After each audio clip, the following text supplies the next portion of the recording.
दोस्तों नमस्कार, स्वागत है आप सभी का एक बार फिर से। चलिए जानते हैं राजस्थान की ताजा खबरों को लेकर। उससे पहले अगर आपने अभी तक इस चैनल को सब्सक्राइब करो सब्सक्राइब कर लें, जिससे कि आपको राजस्थान की ताजा खबर रोजाना मिलती रहे। सबसे पहली और बड़ी खबर, भाजपा सांसद दिया कुमारी ने कहा कि महिलाओं को फ्री फोन नहीं बल्कि सुरक्षा देने का काम करे सरकार।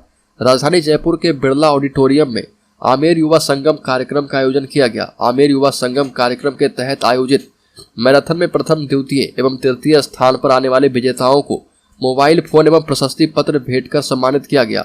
इस कार्यक्रम में बतौर मुख्य अतिथि उपनेता प्रतिपक्ष एवं भाजपा के पूर्व प्रदेश अध्यक्ष डॉक्टर सतीश पुनिया और सांसद दिया कुमारी शामिल थी। दिया कुमारी ने कहा कि राज्य की कांग्रेस सरकार ने महिलाओं की रक्षा की जरा भी चिंता नहीं की है, जिसके कारण ही आज राजस्थान में बहन बेटियों के साथ लगातार आपराधिक घटनाएं हो रही है। बड़ी खबर, कांग्रेस पर भड़के पीयूष गोयल ने कहा कि नाम बदलने से चरित्र नहीं बदलता। सीएम गहलोत को लेकर भी कही बड़ी बात। राजस्थान के कोटा पहुंचे केंद्रीय मंत्री पीयूष गोयल ने गहलोत सरकार पर जमकर निशाना साधा और दावा किया कि राजस्थान में आगामी चुनाव में बीजेपी की सरकार बनने वाली है। पीयूष गोयल ने कहा कि राजस्थान की जनता मन बना चुकी है, गहलोत जी को घर जाना है और भाजपा की ईमानदार और कर्मठ सरकार आने वाली है। नाम बदलने से चरित्र नहीं बदलता और यह यूपीए ही है, एक अलग नाम से, और उनके कार्यकाल को देश ने भली भांति देख लिया है। बड़ी खबर, राजस्थान में सरकार नहीं बनी तो 2024 में हम भाजपा को चुनौती नहीं दे पाएंगे। सचिन पायलट का बड़ा बयान।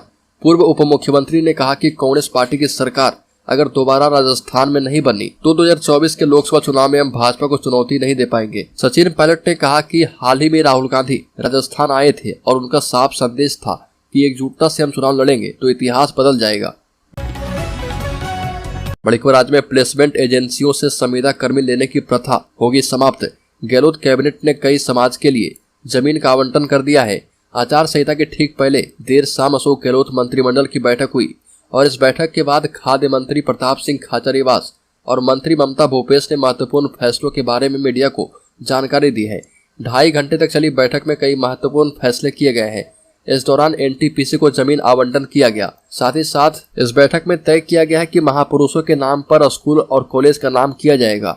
अक्षय ऊर्जा नीति और मजदूरों की ठेका नीति को लेकर भी सरकार ने बड़ा फैसला किया है। सरकार ने फैसला किया कि प्लेसमेंट एजेंसियों से संविदा कर्मी लेने की प्रथा अब समाप्त कर दी जाएगी। बढ़कर मुख्यमंत्री गहलोत का बीजेपी पर बड़ा आरोप, कहा कि सरकार बदलते ही बंद कर दी जाएगी योजनाएं। राजस्थान विधानसभा चुनाव को लेकर सीएम अशोक गहलोत ने पीएम मोदी पर जमकर निशाना साधा। मुख्यमंत्री गहलोत ने कहा कि हम प्रधानमंत्री से अपील करते हैं कि हमारे पास इतनी अच्छी योजनाएं हैं, आप उनका अध्ययन करें और जो भी योजना आपको पसंद है उसे देश में लागू करें। मुख्यमंत्री गहलोत ने आगे कहा कि अगर उसमें कोई योजना नहीं भी पसंद है तो उसको बताएं कि इसमें ये कमी है, लेकिन आपके पास ये अधिकार नहीं है। मुख्यमंत्री गहलोत ने कहा कि बीजेपी ये गारंटी दे कि अगर उनकी सरकार आई तो जो योजनाएं अभी चल रही है उनमें से एक भी योजनाएं बंद नहीं की जाएगी। बड़ी खबर, अखबारों में विज्ञापन देकर आपराधिक रिकॉर्ड बताना होगा। अनिवार्य मतदान पर चुनाव आयुक्त ने कही बड़ी बात। मुख्य चुनाव आयुक्त ने चुनाव आयोग स्वतंत्र और निष्पक्ष चुनाव के लिए प्रतिबद्ध है, ये बातें कही है। चुनाव आयोग ने राजस्थान चुनाव को लेकर यह भी कहा कि आयोग के समक्ष अनिवार्य मतदान का कोई प्रस्ताव नहीं है। जयपुर में बातचीत में मुख्य चुनाव आयुक्त राजीव कुमार ने बताया कि चुनाव लड़ने वाले उम्मीदवारों को अखबारों में विज्ञापन देकर अपने आपराधिक रिकॉर्ड के बारे में बताना होगा। इसके साथ ही राजनीतिक दलों को यह कारण भी बताना होगा कि पार्टी ने उसे उम्मीदवार के तौर पर क्यों चुना है। बड़ी खबर, राजस्थान के बहुचर्चित कुम्हेर कांड में 9 लोगों को आजीवन कारावास की सजा सुनाई गई है, जबकि 41 लोगों को बरी कर दिया गया है। यह फैसला 31 साल के बाद आया है। यह ऐसा कांड था जिसकी चर्चा पूरे देश में थी। बताया जाता है कि 1 जून 1992 को कुम्हेर के बीएसएफ सिपाही राजेंद्र सिंह 2 साथियों भजन लाल और लालचंद्र के साथ संजय टॉकीज में पिक्चर देखने गए थे। बिना टिकट हॉल में घुसने की कोशिश की तो गेट पर मौजूद गेटकीपर मोहन सिंह और प्रेम सिंह ने उन्हें रोकने की कोशिश की। इसी बात पर उनमें विवाद बढ़ गया और गेटकीपर जाट समाज के थे। उन्होंने बीएसएफ के जवान और उसके साथियों के साथ मारपीट कर दी। तब उन्होंने अपने मोहल्ले में जाकर बताया कि उन्हें सिनेमा हॉल में नहीं घुसने दिया गया और उन्हें वहां से भगा दिया गया और यहीं से संघर्ष की शुरुआत हुई थी। बड़ी खबर, राजस्थान में बीजेपी कांग्रेस की टेंशन बढ़ाएगी नई पार्टियां, आदिवासी इलाके में देगी चुनौती। भारतीय ट्राइबल पार्टी बीटीपी में विभाजन के बाद आदिवासी नेताओं द्वारा गठित एक नए राजनीतिक संगठन भारतीय आदिवासी पार्टी ने राजस्थान के आदिवासी इलाके में भारतीय जनता पार्टी और कांग्रेस के लिए चुनौती खड़ी कर दी है। एवं दोनों राष्ट्रीय दलों के वरिष्ठ नेता विधानसभा चुनाव से पहले समर्थन जुटाने के अपने प्रयास के तहत लगातार दौरे करने के लिए मजबूर हो गए हैं। संवाददाता के मुताबिक प्रधानमंत्री मोदी, कांग्रेस नेता राहुल गांधी और मुख्यमंत्री अशोक गहलोत सहित अन्य लोगों ने अपने दलों के समर्थन आधार मजबूत करने के प्रयास में आदिवासी क्षेत्रों के दौरे तेज किए हैं। बड़ीखोर राजस्थान की इस सीट पर 30 साल से रहा है कांग्रेस का राज, लेकिन 1.5 दशक से बीजेपी रही है अजय। जिस सीट की बात कर रहे हैं वह है उदयपुर संभाग के राजसमंद जिले की कोमलगढ़ विधानसभा सीट। कोमलगढ़ से सबसे पहले सभी के दिमाग में किला आ जाता है, जो कि अरावली की पहाड़ियों के बीच विशाल रूप से खड़ा है। राजसमंद जिले में कोमलगढ़ का दुर्ग अपनी एक ऐतिहासिक पहचान रखता है। वही राजनीतिक दृष्टि से कोमलगढ़ विधानसभा सीट हमेशा से एक हॉट सीट रही है। पिछले 1.5 दशक में यह बीजेपी की अस्थायी सीट के रूप में उभरकर सामने आई है। बड़ीखोर बीजेपी को राजस्थान पाने के लिए जीतना होगा मेवाड़। बता दें कि राजस्थान में विधानसभा चुनाव जीतने के लिए भारतीय जनता पार्टी ने पूरी घेराबंदी कर ली है। पार्टी के राष्ट्रीय नेताओं की ओर से लगातार राजस्थान के दौरे किए जा रहे हैं। बता दें कि सांवलिया सेठ दक्षिण राजस्थान में आस्था का एक बड़ा केंद्र है और हर महीने लाखों की संख्या में श्रद्धालु सांवलिया सेठ के मंदिर आकर दर्शन लाभ लेते रहे हैं। भाजपा हर बार की भांति आस्था के द्वार पर टेक कर जनता के बीच जाएगी और हाल ही भाजपा की ओर से परिवर्तन संकल्प यात्राएं निकाली गई थी। बड़ीखोर निर्वस्त्र करके घुमाई गई महिला को नौकरी देगी राजस्थान सरकार। राजस्थान मंत्रिमंडल ने उस आदिवासी महिला को सरकारी नौकरी देने का फैसला किया है जिसे पिछले महीने प्रतापगढ़ जिले के धरिया वदवे उसके पति ने पीटा था और निर्वस्त्र करके घुमाया था।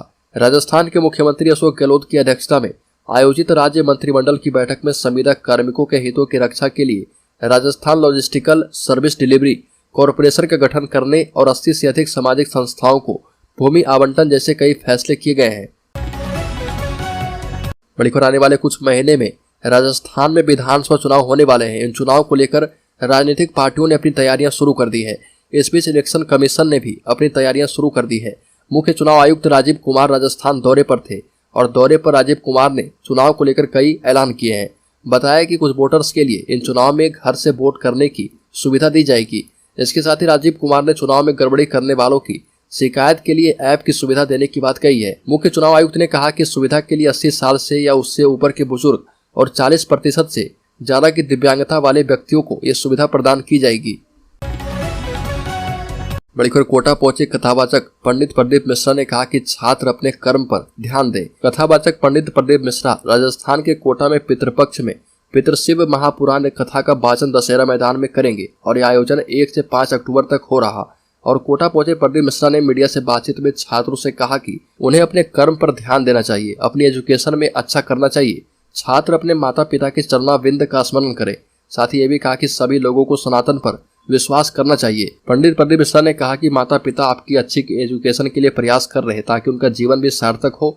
इसके साथ ही उन्होंने कहा कि संपूर्ण विश्व सनातन धर्म से जुड़ा है, इसको लेकर आगे बढ़े। बड़ीखोर राजस्थान बीजेपी अब गाँव पर करेगी फोकस। गांधी जयंती से पहले शुरू होगा चलो गांव की ओर अभियान। बता दें कि राजस्थान में चल रहे सत्ता के महासंग्राम में भाजपा और कांग्रेस एक दूसरे को मात देने के लिए हर दांव खेल रही है। बीजेपी शहरी इलाके की पार्टी मानी जाती है और प्रदेश के सियासी हलकों में भी यह कहा जाता है कि बीजेपी का ग्रामीण इलाकों की तुलना में शहरी इलाकों में ज्यादा प्रभाव है और प्रदेश के सियासी हलकों में ये बात चर्चा का विषय है। ऐसे में बीजेपी गाँव गाँव तक पहुँचने के लिए प्रदेश भर में महाअभियान शुरू करने जा रही है। इस महाअभियान का नाम होगा चलो गांव की ओर। महात्मा गांधी की जयंती की पूर्व संध्या से अभियान शुरू हो चुका है। बीजेपी की ओर से शुरू किए जाने वाले इस चलो गांव की ओर अभियान में बीजेपी प्रत्येक ग्राम पंचायत और बूथ स्तर तक अपनी पहुंच बनाएगी। बीजेपी का हर छोटा बड़ा नेता गांव में रात्रि विश्राम करेगा और इससे पहले तय तारीख को नेता दिन भर घूम घूम कर ग्रामीणों से चाय पर चर्चा करेंगे एवं शाम को चौपाल पर संवाद भी करेंगे।